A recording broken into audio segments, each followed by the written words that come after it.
They trade that collateral and into the Treasury, and sometimes they can just trade that collateral into the Federal Reserve and get money. If you read the code 12 USC 412, you will see that. Also read 12 USC 411. Sells collateral after a borrower defaults on a loan. They sell it to the Treasury. Put a bond on you.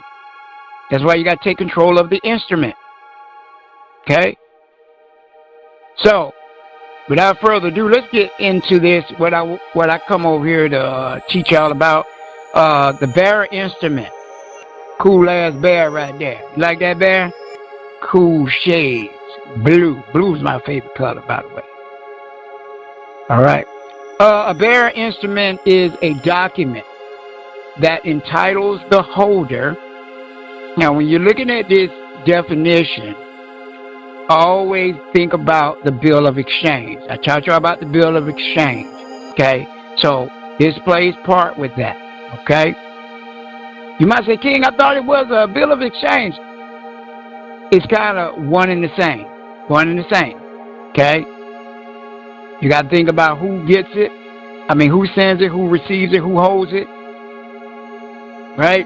So a bearer instrument is a document that entitles the holder of the document to the rights of ownership or title to the underlying property. Okay, so what is the underlying property? So say if it's Verizon, AT&T, T-Mobile, Comcast, Amazon, or anyone sends you your credit card company, the W-2, because we're approaching the end of the tax year. Okay, so that W-2 that y'all get, you need to look at it as the bearer instrument. Y'all get that W-2 and y'all run to H&R Block or Jackson Hewitt or some other tax preparer or some accountant, and then y'all sitting around here holding the goddamn instrument.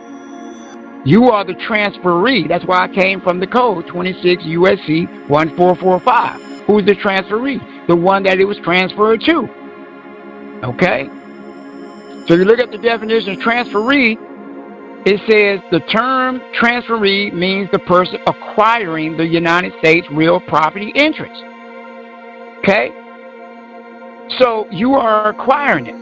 That's why the one that's acquiring it for the United States, so this is where your fins and gens number comes into play. You are a tax collector under the FATCA. Okay? Fins and gens number. Once you have your WIFIT and once you have your 9(8) trust, your WIFIT is the domestic one that works for the foreign grantors trust. Don't do this with no dang on regular trust. It got to be in your all caps name, first, middle, last. Look up my video, King Stevian 9(8) trust. Look that up. That's about 4 videos you need to watch because there are some updates to it too. So do not move until you watch those 4 videos. And then you go watch the one about the WIFIT. Just type in King Stevian, WIFIT, WHFIT, will make them run. Okay? So those are the 2. But the United States real property interest. The reason you have the right to tax these corporations that are sending you the damn bill. So everybody running out there talking about discharge, your ass ain't even put the tax on the shit yet. Y'all want big boy, big girl banking? This is it. Stop trying to cut goddamn corners. Everybody wants a goddamn shortcut to try to have the bills paid so they can keep their fiat in the goddamn measly ass, holy ass goddamn pocket. Take care of business. You're in the United States. You're on their dang on corporate turf. Take care of the goddamn business the right, correct way. Tax the damn corporation. You ain't the one that's supposed to be paying the tax. When you pay that goddamn bill, you know what they're doing? They're taxing you on the lawful money. Just like Gene Keaton said. And he is right. Now to stop that, you got to take control of the instrument. Now notice it said, now I see a lot of people in the past were doing, accepted for value. It's not accepted for value, it's accepted for credit. Okay? But it was acquired and accepted for credit on, and then you put the date. Because every instrument you receive, you acquire. Because you're the what? Transferee.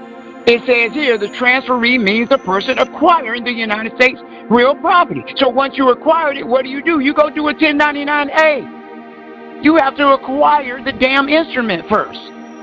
Now, what does it say over here in the bearer definition? It says the bearer instrument is a document that entitles the holder of the document to the rights of ownership or title to. What is the title to? So when they sent you that bill, that's a title to what? The underlying property. What is the underlying property? The underlying property is the goddamn interest, the lawful money, or the demand money. It's all the same, one and the same, just different names.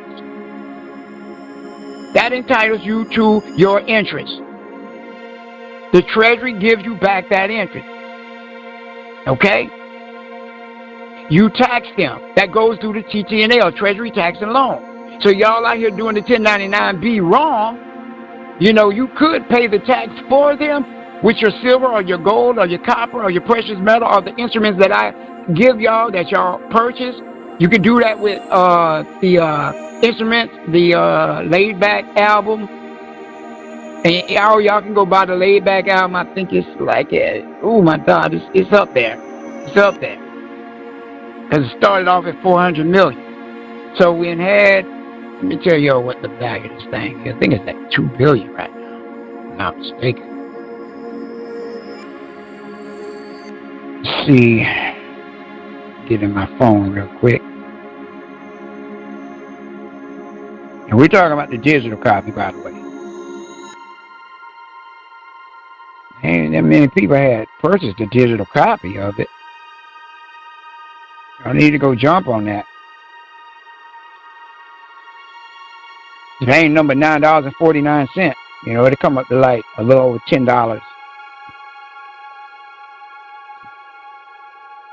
Like 1.6 billion.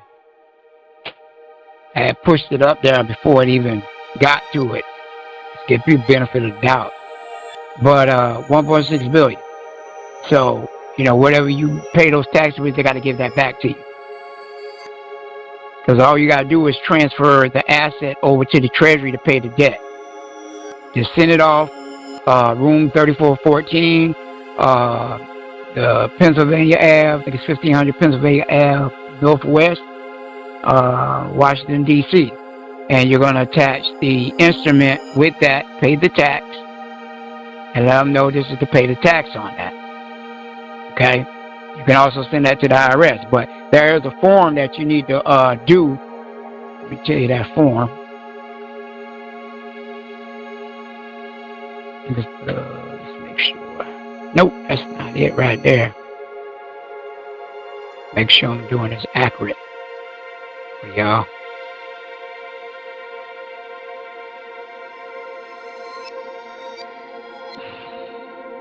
Okay, so it's the application for withholding, right? And you do this on the corporation. I told y'all this a year ago. Y'all need to be doing this.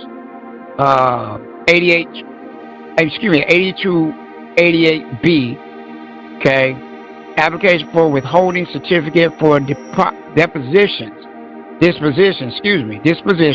and that's what we just came off of under 26 USC 1445, okay? So you need pretty much permission, okay? And if you notice, it got the transfer, got the transferee, name of transferee, okay? So you know these go together. And then it got real property. So if you're dealing with the silver and the gold, copper, precious metal, so on that company, you're going to put which one they are, the transferor or the transferee. In this case, they would be the transferor, because they transferred the instrument over to you, and you're the transferee, okay? So the applicant, they got a spot right on here. Now, when it comes down to the silver and the gold, it will be reversed, because you're the transferor and they're the transferee. So you might do both. Depends on which one you're taking care of. You need to know which one you are here, okay, and what you're doing. If they just send you an instrument like the W-2, then you would be the transferee, okay? So it's your job to withhold the tax on them, okay?